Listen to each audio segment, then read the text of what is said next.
So imagine you're about to catch a flight out of the Jacksonville airport, but engineers who built your plane are saying that plane shouldn't fly, it's too dangerous. Would you want to know that? Would you still climb on board?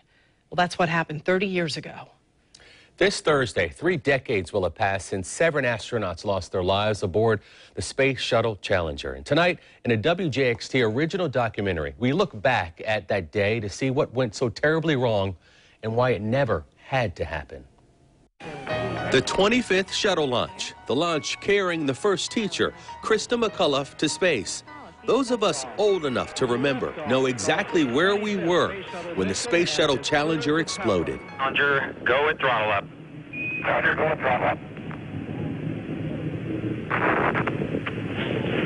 But in an era before 24/7 news coverage, few may be aware that the shuttle program was a ticking time bomb, a disaster waiting to happen. Shuttle was tremendously complicated, and obviously it wasn't as safe as some other vehicles.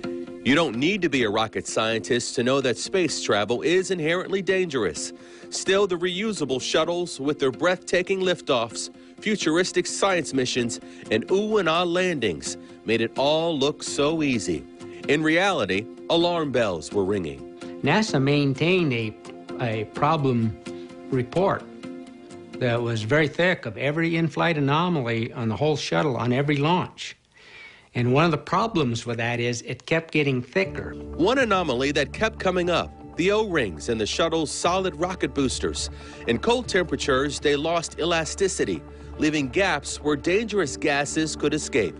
In these memos obtained by News4JAX, the engineers at Morton Thiokol, who designed the solid rocket boosters, warned repeatedly that a catastrophe was in the making. On the eve of the launch, forecasters predicted freezing temperatures at the Cape. While the astronauts were getting ready for a good night's sleep, they had no idea that engineers were begging NASA to delay liftoff. I was really surprised that Mr. Larry Malloy, who was the head of the solid rocket boosters, said, well then, Thiokol, when the hell you want me to launch? Next April? Fairly intimidating statement to make in this kind of environment. Even before the first piece of debris was recovered, some suspected a cover-up was underway. Okay, everybody, stay off the telephones.